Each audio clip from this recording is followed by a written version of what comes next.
Tonight at 11, Forest Park police make an arrest in a deadly crash that killed a 25-year-old woman at the end of April. Now, this comes nearly 3 weeks after investigators said they found no negligence or foul play in the crash at Forest Parkway and Frontage Road. Some friends will stab you in the back. Amiya's friend ran her over instead. This is the story of how jealousy, betrayal, and toxic friendships turned a night out in Atlanta into a scene caught on camera that the internet will never forget. Now, before we dive into this case, I think it might interest y'all to know that what happened to 25-year-old Amiya Cunningham on April 26, 2025 is going to make you question some things that might be happening in your circle right now. Because the people who took her life weren't strangers. They weren't random criminals. They were the people she trusted the most. The people she called her friends. Like, are you getting me? How many times have you felt that uncomfortable energy around people you're supposed to trust? How many times has your gut feelings told you something was off, but you stayed anyway because you didn't want to be rude? Please, it's important to always stay present in the moment and notice these feelings. The human body is very powerful, and our nervous system can detect energies even before they materialize. The next time you feel it, don't ignore it, because the consequences might be deadly. So Amiya felt it. She even texted someone about it, but eventually did nothing about it. And ignoring that instinct cost her everything. Before this actually happened, Amiya sent a text message to one of her close friends that was in the other car saying that she wished that she had drove with them. And then a few moments later, she was unalived and left. Where both of the cars ended up here at Forest Parkway and Frontage Road. Amiya got out of the car and started dancing in front of that car. This was all caught on camera here on the GDOT cameras. There's a car behind them that turns with them. You see Maya's body like this. They keep going. There's a second car that goes and they stopped. Maya died last night. Now let's talk about who Amiya was to her family and the people that loved her, and also find out exactly how this tragedy was set in motion. Amiya Cunningham was a fire dancer. You know, that friend that will dance anywhere and at any given time. That's who she was. 25 years old, the oldest of 7 children. She was the kind of person who lit up every room she walked into. Her family described her as a beautiful soul full of love, laughter, and friendship. She had a passion for animals and dreams that were just starting to unfold. Amiya had recently enrolled in beauty school, ready to build the future she'd been planning. Sometimes I wonder how y'all feel when you see these cases. Same old story. Another young woman with her whole life ahead of her, taken too soon. What goes through your mind? The night Amiya passed away was supposed to be a fun night. Her little sister was gonna prom. Her aunt was celebrating her birthday. 3 reasons to celebrate, 3 reasons to let her guard down around people she thought she could trust. Amiya was the life of every party she attended. People gravitated toward her energy, her laughter, her ability to make everyone around her feel good. But that same magnetic personality that drew people to her also attracted something else, something darker, something that would ultimately destroy her. Now let's talk about the friend who would eventually take Amiya's life. Alexandria Larkin, also 25 years old. On the surface, she seemed like a pretty young woman who had everything going for her. She was a licensed phlebotomist, those people who take your blood samples at the hospital or labs. She was married, a mother, someone who posted constantly about God. May 21st, 1996, Alexandra Larkin was born. And 29 years later, specifically on April 26, 2025, she will be known to the world as Alex. This Alex, the woman who ran her friend over with the car in Atlanta, Georgia. 25-year-old Amiya Cunningham. Now let's get to know Alex. Alexandra Larkin graduated from Douglas County High School back in 2014 as an honor student. And shortly after that, specifically in 2017, she became God's gift to earth, a mother. Now we all know all relationships don't work out, but don't get it twisted. As a single mother, Alex is a go-getter. This did not stop her from being successful in doing what she had to do. She eventually got her license to become a patriotic phlebotomist, in which she mostly works around children drawing blood. Now that's very important to know, because we need to know what kind of trusted people are around our children. Now, friends and family would describe Alex as a very giving person. She'll give the shirt off her back to you. She'll surprise you with gifts just because. That's her love language, giving gifts. And she'll never ask for anything in return. And on April 29th, 2023, the universe said, hey, let's give you your gift, your knight in shining armor, Alexandria Larkin, in which he manned up and took and Alex and her daughter and said, hey, I got y'all, no matter what, through thick and thin, through highs and lows, till death do us part. Now, Alex has always been a big believer, constantly talking about God. God goes, growing and glowing. Prayers go up, blessings come down. God can do a lot before January 1st, 2023. Lord, I thank you in advance for all the blessings, big and small. But behind the surface of all the God talk lies another side of Alex. I know what it is about you now. I know our inward stay. You're toxic. This is what she posts on her page of who she is. Now, a lot of her friends will say in the beginning, she'll give you a lot of gifts to build trust with you. But then later on, they'll notice a lot of evil freaking actions are going behind the scenes and they wouldn't even recognize her. Even pertaining to her marriage, on the outside, there was relationship goals. Everything looked perfect. But behind the scenes, they're in marriage counseling because Alex is never satisfied and couldn't keep her legs closed. Infidelity grew not only with other men, but other women. She received everything she wanted and had the perfect situation, but still it wasn't good enough. But yet Ladarian said, you know what? I'm going to fight for you. I'm going to give you another chance. Just don't put me in a bad position again. Keep this date in mind, y'all. April 26, 2025. It was supposed to be her second wedding anniversary. 26, 2025, tragic struck, in which Alex took the life of Amiya Cunningham and left the scene for 2 hours to go get who? Her husband, Alexandria Larkin, who said, you know what? I'm going to stick by you through thick and thin, through highs and lows, till death do us part. Now, after Alexandra returned back to the scene with her husband, for some strange reason, the police concluded that there was no malice and that it was an accident. He knows exactly who Alex is. But as a husband, he saved the fucking day. I don't know what kind of poom she got, but ain't no damn way you dragging me down on some bullshit. That wasn't no fucking accident. Now, some people say birds of a feather flock together. Y'all remember the lady back in Cabo, Shaquilla Robinson, who got jumped by her friends in Cabo, Mexico? Well, I got news for you. These ladies are all Alex's friends. They all hung out together. The same people. Now, the initial report was she was unalive due to drinking poison. But later, the examinators concluded that no, it was by an attack. Viral videos went around of her being jumped by her friends, and the examinators concluded the time of her unaliving was 15 minutes away from having injuries. So they lied. Doesn't that sound kind of familiar? The initial report being something of an accident, but then when the video surfaced, it showed something completely different. Yeah, I was kind of thinking the same thing. Now, unfortunately for the family, thanks to you guys on social media blowing their story up, the news finally picked up Amiya Cunningham's story. Now it's even more pressure on the police to do their damn job to bring justice for Miss Amiya Cunningham. Moral of the story, I think a lot of tragic moments can be avoided if people just learn to love themselves for real, and not put on the front pretending that you're happy.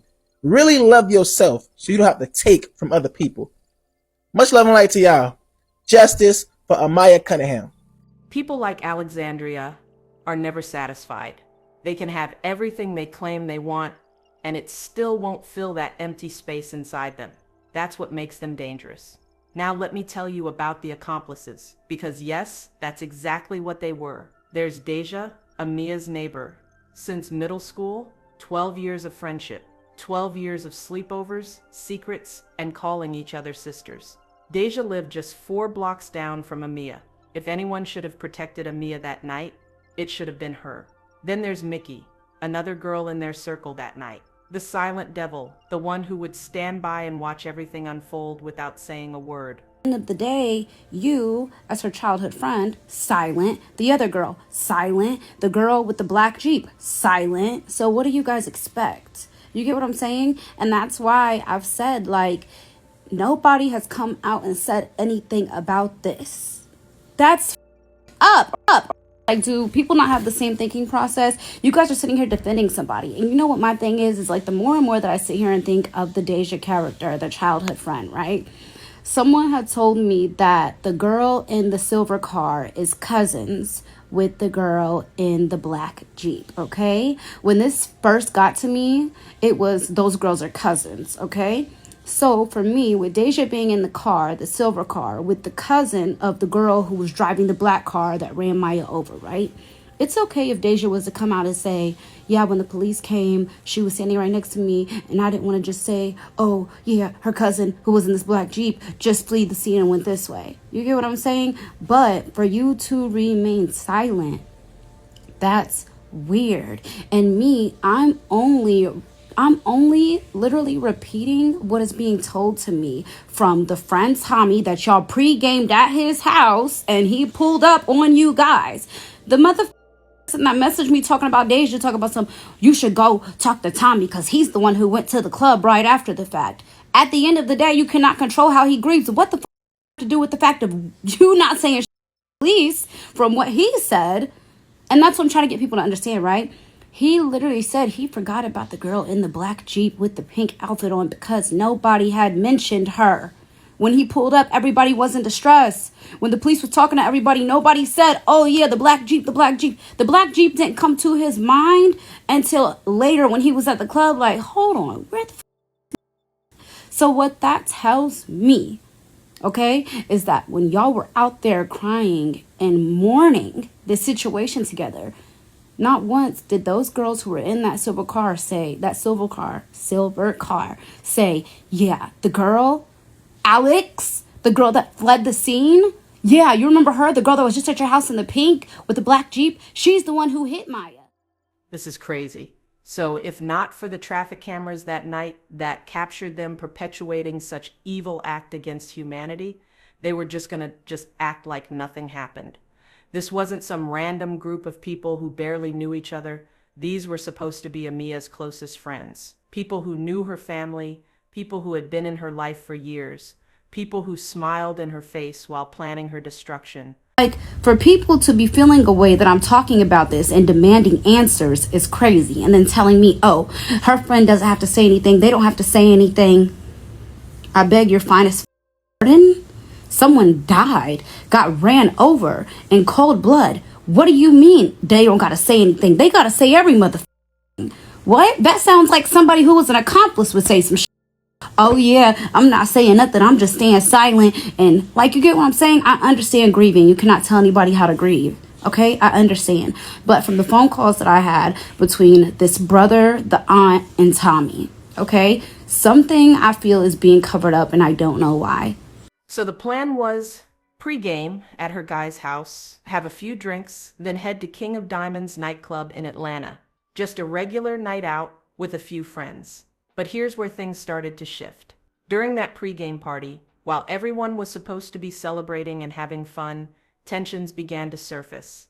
Amiya was being herself as usual, the life of the party, dancing, twerking, making everyone laugh. She was the center of attention, just like she always was. And that's when Alexandria started getting irritated. Now, witnesses who were there said the energy in the room changed. Alexandria didn't want to stay at the pregame anymore. She was ready to leave, ready to go. But it wasn't just about impatience. You could feel the tension building between Alexandria and Amiya. Not in a way that would make you think someone was about to lose their life, though. But just enough friction to plant the seed of what was coming next. Here's what I think happened in that room. Alexandria watched Amiya command everyone's attention. She watched people gravitate toward her energy, her ability to make everyone feel good. And Alexandria couldn't stand it. She couldn't stand watching someone else shine brighter than her. I know some of you are thinking, how does someone get that jealous over a friend having a good time? But here's what you need to understand about toxic people. They don't see your success, your happiness, or your natural charisma as something to celebrate. They see it as something that's being taken away from them. When it was time to leave the pregame, they made a decision that would seal Amiya's fate forever. This is what happened. Now, to start the night off, before they go out to the club, they all agree that they're going to pregame in a room together, get their little drink on. And in this room, who are leaving together to the club is Maya, her guy friend T, another guy there who doesn't need to be disclosed, a girl named Deja who just happens to be Maya's neighbor. She lives 4 doors down, and they've been friends for about 10 years, since 2015. Her friend Mickey, and another girl named Alexis. Now, to pop the night off, Maya is on her level. She the life of the party as they pregame, and she twerking, she having fun, ooh, ooh. Now, at this moment, Alexis is kind of getting a little irritated because she really just want to go. She don't want to stay in this room. So her and Maya get into a little friction, nothing too serious, but you can tell there's some tension there. So then they decide to leave. So they all begin to leave in 3 separate cars. The first car in the front is her friend T and another guy. The last car is Deja, which is her neighbor, Mickey, which is her friend, and Maya. Now in this middle car, it's only one person driving. The girl Maya had a little friction with, Alexis, driving the Jeep by herself, and she's in the middle. Now during this ride, Maya even texts her friend T. The vibe was off and that she should have rolled with him. The person Amiya should have been most worried about was driving alone in that second car. Alexandria had isolated herself for a reason. No witnesses in her vehicle. No one to stop what she was about to do. No one to contradict her story later. Meanwhile, Amiya was trapped in that third car with 2 people who were supposed to protect her, but had already chosen sides anyway. And it wasn't her side. As they drove through Atlanta that night, headed toward King of Diamonds nightclub, Amiya started feeling some type of way, and that's when she texted her friend T. But by that time, it was already a little too late. Intuition was already telling her something wasn't right. Now the car in the front, which got T and the other guy in it, which is Maya's close male friend, they missed the exit. So now the black Jeep, Alexis, car's in the front, and they get off at the right exit. Right behind them is the car that Maya is in, along with Mickey and Deja. They stop at the stoplight because they notice, hey, the car with T in it is gone. Instead of acting on that instinct and getting herself to safety, she stayed and in fact did something rather strange. Danced for no reason while they were waiting for the traffic light. Amiya came down, went in front of her friend's car and started twerking playfully. Maybe she wanted to be funny, and she thought that would lighten up the mood a bit. I don't know what made her do that. Amiya's last mistake was waiting for someone else to rescue her when the only person who could have saved her was herself. But here's what we know for certain. Her gut was screaming at her. Her instincts were firing off every warning signal. And what happened next wasn't the random accident the police would initially try to call it. This was a premeditated, planned murder. No matter how you look at it. Maya decides to get out and walk in front of the black car that has Alexis in front of it. And she begins to twerk, having fun at the stoplight. As you can see, Maya is well above the black Jeep, twerking. But Alexandria was spoilt with choices in that moment. She could have waited for Amiya to finish dancing and get back into the car. She could have honked to let her know the light was about to change. She could have called out to her. She could have done what any normal person would do when someone is in front of their car. But instead, Alexandria made a different choice. The light turned green, and Alex stepped on the gas pedal, and Amiya Cunningham's life ended right there in that intersection. The surveillance footage shows the impact of Amiya's body going under that SUV. Continues to run her over. As you can see, her body is lifeless on the ground, and she continues to leave. Now, when the police showed up, the reason why this case was closed at the beginning of saying there was no malice, because they had no knowledge that there were another car there. But as we can see from the surveillance, there was another car there. She left the scene and came back 2 hours later. Now the car T was in that got off at the wrong exit finally came around, got off at the right exit, and saw that there was a body in the middle of, the street. So they got out, and then he saw it was Maya. He said, oh my goodness. At that moment, he's talking to Mickey and Deja saying, what the heck happened? And then the police show up. Stop right there. There's discrepancies in the story of saying she never left. But when T came back to see her body laying in the middle of the street, Alexis or that black truck was not there. If it was an accident, Why did you leave? She drove away and left her so-called friend broken and dying in the middle of that intersection. Now, I don't know how y'all see it, but that looked like Alex knew exactly what she was doing to me. RT was in that got off at the wrong exit, finally came around, got off at the right exit. Says that when he got to the end of that exit, they see like, oh shit, somebody's in the middle of the ground. Like, he's like, I don't know what happened. I'm thinking somebody hit somebody. He said, but then I see the silver car and I'm like, damn, hold on, did one of these like hit somebody? Like, he said he didn't sure, or he didn't know. He said he got out the car recording immediately. He didn't know what was going on. He just thought, he did not think it was Maya.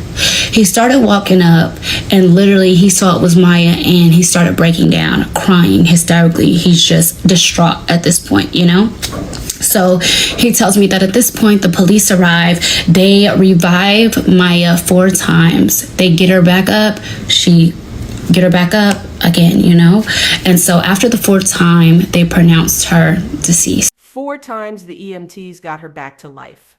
4 times she slipped away again. They rushed her to Grady Memorial Hospital, but the fight was over. Amiya Cunningham was pronounced gone, and her supposed friends watched it all happen. But here's what makes this even more disgusting. When the Forest Park police arrived and started asking questions, Deja and Mickey told them that they had no idea who hit her. Can you imagine that? After 12 long years of friendship and sisterhood, 12 long years of growing up together. And Deja still looked those officers straight in the eye and said she didn't know what happened to Amiya. She did leave the scene of the accident and then apparently came back 2 hours later with her husband, and the police impounded her car, okay? This has been told from me from a family member on the dad's side, okay? First thing. Second thing, update, is that the 2 girls who were in the silver car, they lied to the police and pretty much told the police like as if Maya was a regular pedestrian and they don't know what happened to her. They don't know who hit her. And that was my whole point, okay? The girl, Deja, her sister has messaged me. She's had friends messaging me saying, I don't know what I'm talking about, all this stuff. Oh, that's her friend, da-da-da. That's not your friend, okay? Because if that was your friend, when the police got there, you would have said, yes, officer, there was another car here, a black Jeep, a girl that we had just got done drinking with, ran her over. I don't want to hear about nobody saying, oh, maybe she didn't see her, da-da-da. Listen, even if I give her the benefit of the doubt, and that's a little bit of the benefit of the doubt, you mean to tell me that this girl ran her over with her truck and didn't immediately stop? So you didn't just hit her, then just stop. You kept going. Did we see the same video? If I was in my car, okay, let me just make an example. If I was in my car driving and I hit anything, okay, I don't care if I hit a damn dog, a raccoon, nothing. I'm stopping and getting out and looking and seeing what I did. I'm not gonna keep going. In that video, she clearly hit that girl and kept going with her body under the car. Then for you to flee the scene, because that's what you did. You fled the scene for 2 hours, then came back with your husband, is what I'm being told. Right? I don't know if she went back to the scene, they called the police at the scene, and they apparently, towed her car away. But what I'm being told is that you left the scene of the accident, and what I'm being told is that her childhood friend, you didn't tell the police the truth. You didn't tell the police the truth. You didn't tell him, you didn't tell anybody. Oh yeah, there was a car in front of us. We all just left from this house having a pregame. The girl who was in the car in front of us, she kept going, hit Maya. Maya was under her car and kept going until Maya rolled from up under her. Why didn't you stop? That's my biggest question to the girl, Alex, who was driving. Why didn't you stop? So when Alex came back, the police discovered that she had vehicle registration issues and they impounded her car. The same car she had used to take Amiya's life. But they didn't arrest her. They didn't even suspect her. Why? Because Deja and Mickey had sold the story so perfectly. Random pedestrian, unknown driver, case closed. Forest Park police bought the lie completely. They even issued a statement saying there was no evidence of foul play. Forest Park Police did put out a statement right after this happened about what happened that night. I'm told that it was taken down out of respect for the family, but the investigation into what happened that night is still ongoing. Now, we will continue to check in to see if any arrests are being made in this case, and we, of course, will continue following up with Amiya's family as well. April 27th, 2025. Less than 24 hours after Amiya passed away, the surveillance footage started circulating online. Raw, unfiltered, undeniable evidence of exactly what happened at that intersection. This wasn't some grainy, unclear security camera footage. This was high-definition evidence that showed every detail. Amiya dancing, Alexandria accelerating, the impact, the body being dragged, the car driving away without stopping. The internet exploded. People could see with their own eyes that this wasn't an accident. This was murder. And suddenly, everyone could see the truth that Forest Park Police had initially missed. Opinions flooded in from across the country. People were demanding justice, some calling out the police department for their lazy investigation. The surveillance footage didn't just prove Alexandria was guilty. It proved that Deja and Mickey were liars, and that everyone involved in the cover-up had underestimated the power of video evidence and social media. While Alexandria was probably thinking she had gotten away with murder, Amiya's family and loved ones were busy planning a memorial. Her Aunt Chandra Walker became the voice of justice for Amiya. It has always been a beautiful soul full of love, laughter, friendship, a passion for animals. Maya's death will not be in vain. Our family will see to it that Maya gets the justice that she deserves. Maya didn't mean no harm to nobody. We gonna live for Maya. May 7th, 2025. Cliftondale Park in South Fulton. Dozens of people gathered for Amiya's vigil. Everyone dressed in green, her favorite color. They released balloons into the sky and made promises that Amiya's death wouldn't be in vain. But this wasn't just a memorial service. This was a declaration of war against everyone who had tried to cover up the murder. Chandra stood before that crowd and made an open declaration to the universe that day with a broken heart. You could literally hear the pain from her voice. Maya's death will not be in vain. Our family will see to it that Maya gets the justice that she deserves. Today, her family and friends honor Amiya's life. I'm so happy to have her in my life and as a friend. Just to know that she was even in the process of changing her life around makes me happy. Maya didn't mean no harm to nobody. We gonna live for Maya. Despite their tears, this family holds each other. Today we mourn, but we also remember, because love never dies. Maya's light won't either. While the family and loved ones were grieving, social media was busy investigating. Popular content creators like Gorgeous Doll picked up the story. So many other people also did. Millions of views, hundreds of thousands of shares. Hashtag Justice for Amiya started trending nationwide. So many people started talking and demanding accountability from everyone involved. Maya update, okay? If you've been following along, Maya is a girl that was ran over while she was out with a group of friends. She was the girl who got out the car, started dancing in front of the cars, and then okay, you guys remember? Okay, so I got an update this morning that Alex, the person that was in the black Jeep who ran her over, was arrested in Clayton County this morning between 11 and 12 o'clock. So for me, it's nothing to celebrate. Okay, and the reason why I say it's nothing to celebrate is because this is still another, black woman losing their life. Okay, so it's like, hopefully we get more answers as to why this happened. But, at the end of the day, the purpose of me telling this story was to get Maya's story heard. In today's world, especially in this digital age, it's pretty much harder to delete the truth. You can't spin away video evidences. You can't just silence millions of angry voices demanding for justice. Every day brought new evidences from the online community. People were connecting the dots that Forest Park Police had ignored. They were doing the investigative work that should have been done from day one. The pressure became unbearable. Protesters showed up at the station. The viral video had made this case impossible to ignore. 3 weeks after they declared the case closed, 3 weeks of public fury and family pressure, Forest Park police finally made an arrest. On the 17th of May 2025, Alexandria Larkin was taken into custody and charged with first-degree vehicular homicide and leaving the scene of an accident. The charges that should have been filed on April 26. But here's what should make you angry. Deja and Mickey are still walking around free. No charges, no arrests. They helped plan a murder, lied to the police about it, watched their friend die and said nothing, attended her funeral knowing they helped take her life, and the system has done nothing about it. How is that justice? How do you charge the driver but not the people who positioned the victim? How do you prosecute the trigger finger but not the people who loaded the gun? Your gut feelings aren't suggestions. They're survival mechanisms. When someone's energy shifts toward you, pay attention.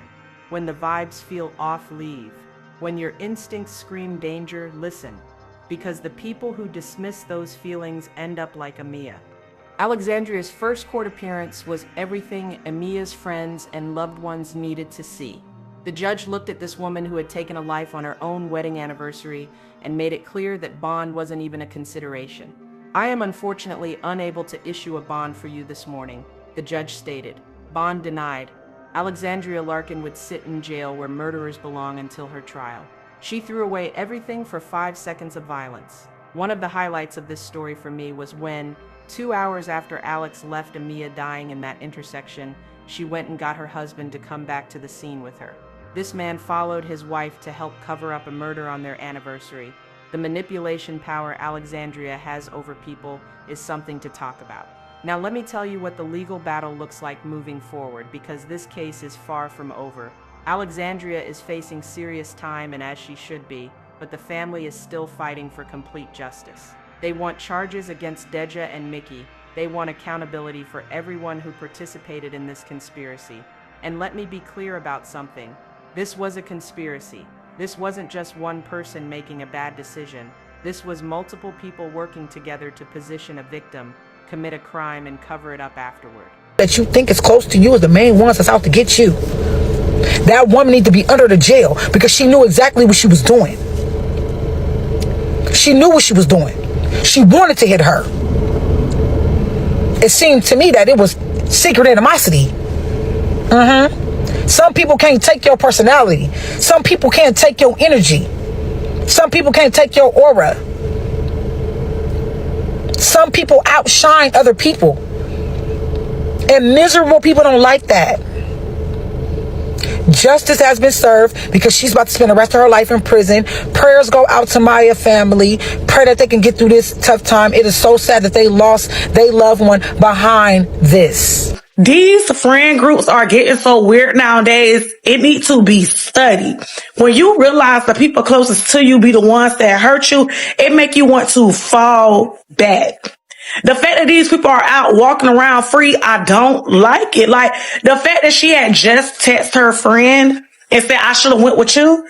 Let me know that once she got there, her energy was off. Her spirit was off. She knew for a fact she was in the wrong place. I have learned to follow my first mind. I have learned to follow my heart. I have learned if my mind say, go, get around, whatever, I don't even question it no more. Like, follow your first mind, follow your discernment. People be jealous, envious, and haters. Here's what I need y'all to understand about warning signs.